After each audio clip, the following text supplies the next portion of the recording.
What's up, everybody? Thank you for tuning in to the Unfiltered podcast. It's me, Drew Buckner.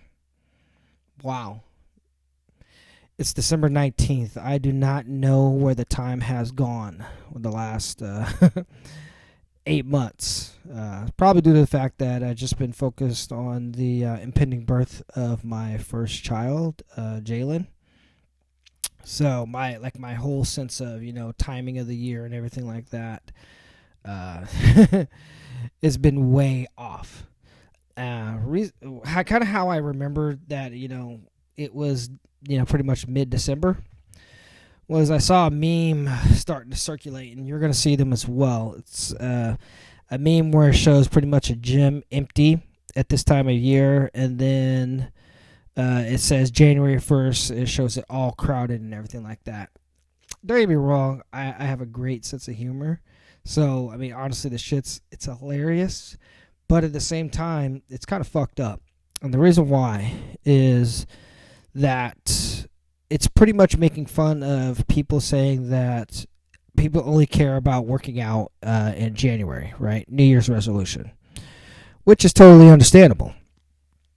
But I guess the part, like I said, that it kind of upsets me is that I used to be a personal trainer, so I developed a lot of empathy for my clients, and it sucked because, like I said again, you could see gym regulars and I see it when I'm working out on my own. They kind of not so much as they act like bullies, but they kind of act like when they start posting these memes that they don't want these people inside the gym. They only want serious people, which I get. I totally get it, and I couldn't agree with them any further. But the part that, like I said again, is fucked up is that they're making fun of people that want to actually get into better shape. Now, I come from the school of, at least my thought process, is that, say you have 10 people that say that they're going to make working out their New Year's resolution, right? They take it serious for the first month. For every one person out of those 10, they will actually keep it and make it a lifelong habit instead of just doing it, for a month or two. Because generally the way I see it is people where they kind of mess up with this whole process, and maybe this will help somebody out so they don't fall into the same issue, is they say, you know what, I'm going to go to the gym every day this week, 5 days a week, right? And I'm going to work out hard and everything like that. Where you fuck up is that you need to set a reasonable goal and build off that reasonable goal. So say out of a 5-day week, just say, you know what, I'm going to go to the gym 3 days this week, Monday, Wednesday, Friday, right? Or you could say Monday, Wednesday, Saturday, give or take, depending on your schedule. If you do that and you build off of that and you do that for 2 weeks and you're like, all right, you know what, I'm going to add the 4th day in there. I'm going to go Monday, Tuesday, Wednesday, Thursday. Right? Then you build off of that, and then you go 5 days a week, and if you want to throw the 6th day in there, then excellent, great. That's more like, that will actually set you up for more success than you failing. Because typically what people have, where they feel like they fail, is that they expect weight loss to be fast. And when they change a couple of things, it initially is fast depending on the amount of weight you're trying to lose and how big you are. Because if you're bigger, you'll lose a lot more weight in the beginning, but eventually you're going to hit a plateau. And then what happens is after that plateau, you're going to have to adjust your particular training style or your nutrition in order to kind of kickstart those gains and continue it. And of course, once you get to lose a certain amount of weight, it's going to be hard to get those extra 10 pounds or so off. So that right there is generally how people they lose faith in their ability, and then they basically fall off their wagon, and then they stop going to where pretty much they're making a $25 to $50 donation to the gym a month. And tell you the truth, most gyms, honestly, the way I see it, they want that. And the reason why I say they want that is because then there's less people in the gym, but yet they're making the same amount of money based off your membership dues, right? So don't allow them to basically just get paid for you doing nothing. Take advantage of the opportunity that you're given and take it seriously. But besides that, I'm tired of seeing those memes. I don't share them. I don't repost them because honestly, I think it's fucked up. But to everybody, to each its own. I'm just giving you my 2 cents, what I think about when it comes to the training process and setting yourself up for success instead of failure. Okay, so this brings me to my next thing I wanted to talk about, which is training style. What training style is superior to the other? All right. Well, in fitness, there is no, at least in my opinion, there is no particular advantage to the training style that you're wanting to do. It really all boils down to how you want to train. If you want to do, all around type of fitness to where you're pretty much doing your cardiovascular workout at the same time that you're doing your strength training, CrossFit's for you. If you just want to build muscle and look good, just go the traditional free weight route. And a lot of times you'll hear a lot like between traditional weightlifting and CrossFit, they're making fun of each other. Honestly, I sit back and I just laugh at it because it is really BS, because there's none more superior than other. I don't believe that, when CrossFit says, oh, this is the fittest person on earth, I don't believe that I don't believe that at all, right? I just believe that how can you say that somebody is the most fittest person on earth, but yet everything that you do is all centered around, like I said, just CrossFit. Like, oh, well, you have to pay dues in order to be a CrossFit gym. This is the type of thing that you're doing, this, yada, yada, yada. But I've seen people that do traditional free weights, and they're in very, very good shape. They could do the same things that people do in CrossFit, right? The only difference is that they don't do CrossFit. They just train, right? So, and the same thing with fitness. You'll see people like laughing at, people doing, pull-ups. I think in CrossFit they call them, what do they call them? Like not get-ups, but, God, I can't think of what it is. Like hip-ups or something like that. Instead of doing the traditional pull-up route. That's fine. Those aren't pull-ups. And people doing pull-ups aren't doing, kick-ups or whatever you call it. And like I said, again, it's just one of those things where it's going back and forth. Which one is superior? None is superior.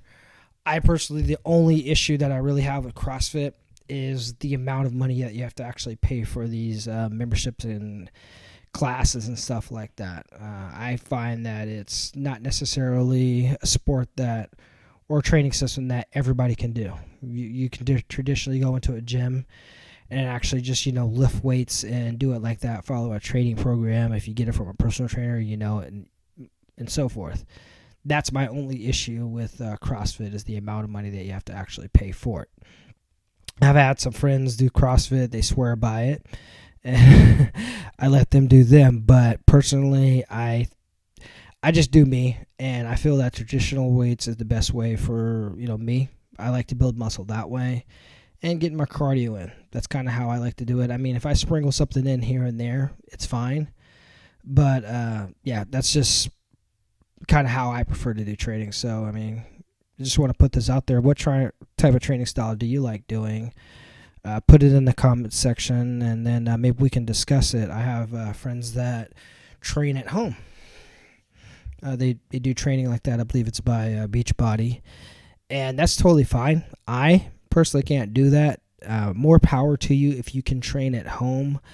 I can't. I've tried it before. It just doesn't work for me. I prefer just going into a traditional gym and training that way.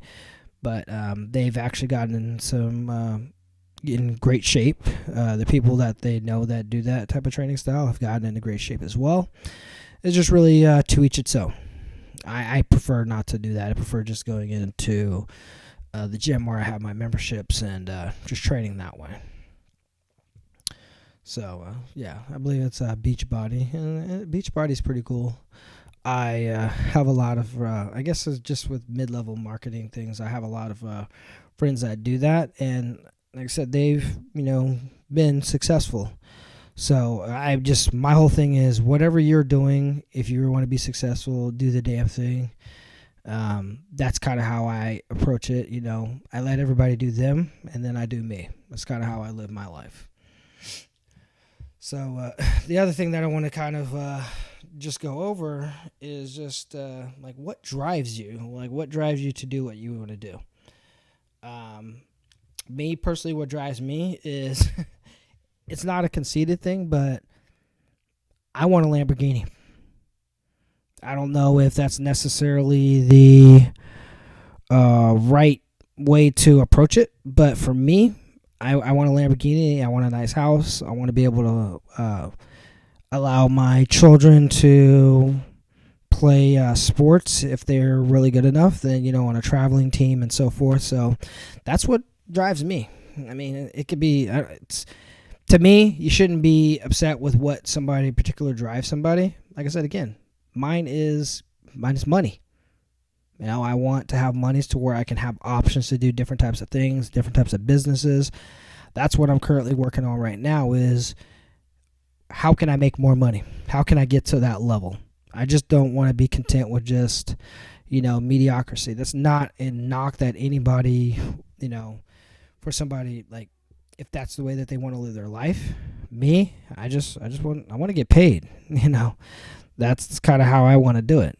So, like, again, I want the cars. I want the house. I want the freedom. I want to be able to travel the world. So that's just one part of it is money. The other part is that I just want to be the best at what I do. Like they always say, I believe it was Michelangelo, or I can't believe it was Leonardo da Vinci. Can't remember off the top of my head. But they said the danger in life is not to put your goal too low. It's to put your goal, not to put your goal too high. It's to put your goal too low. So I'll say it again. The danger in life is not to put your goal too high. It's to put it too low. So even though I'm never going to be perfect, I want to try to get close to perfection as possible. So whether that's working out, to making sure that I'm eating well, to making sure that I'm doing the things that I need to do within my own marriage. Like, again, I just want to be good at anything that I do. It hasn't always been that case. Growing up, I had a lot of, I guess you could say, self-esteem issues. Like, I was better than people that played sports that I knew. I just did not have the confidence in order to go ahead and do it. I don't know when the switch turned on and off. I think it was probably when I was in the Navy. I just kind of realized, I was like, fuck, man. Like, I was better than these people at sports growing up. I just couldn't translate that shit. And, right there, that's kind of why one of my regrets to this day is that I didn't play high school football. Because I know I could have done very, very well at that. I just felt that was probably the missing link, was just that self-confidence. So that's one thing that I definitely, like I said, that was one of my regrets, was having that lack of self-confidence.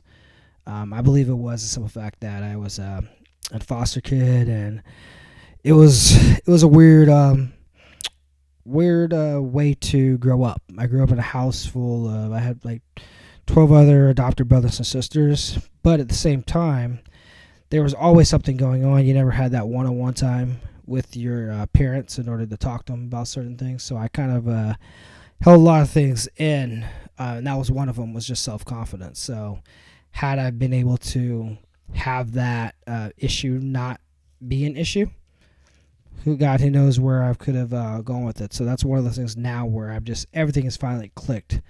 I know I can do this. I know I can do that. The only thing that was missing, at least in my professional life, was just execution. So now that I have that, the world is pretty much opened up, and now I'm starting to take advantage of those things that I know that I could do, which is this podcast. I've been wanting to do this off and on for the last year or so. And now that I have the time, I'm going to go ahead and do it. And then also I'm taking some courses at this place called Hacker Lab. It's pretty phenomenal. It's definitely opened up my eyes to where I can, like I said, do multiple things.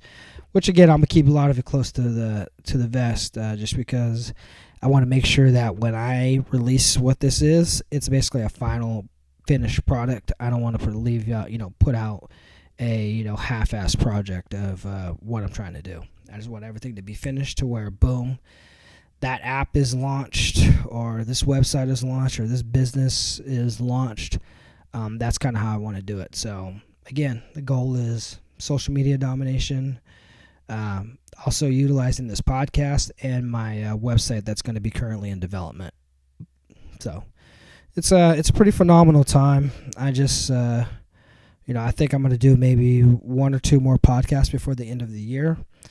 And then, like I said, again, there's going to be some game-changing announcements. And again, I just want to see what you guys, want to discuss and what you want me to talk about. Part of me, honestly, feels a little bad. I've promised that I'm going to have some guest co-host. That is still in the works. That will still happen. It's just now trying to figure out everybody's schedules and when we're going to get this thing completed, because I know a lot of entertaining people, and that's one thing that I want to do is bring some entertaining people, so we can have open discussion. It could be another person or it could be 2 people. So having a discussion, including me. So I guess a total of 3 people. And like I said, just again talking about random shit. This is unfiltered, so we want to go places that the traditional podcast or things on cable TV and so forth can't do.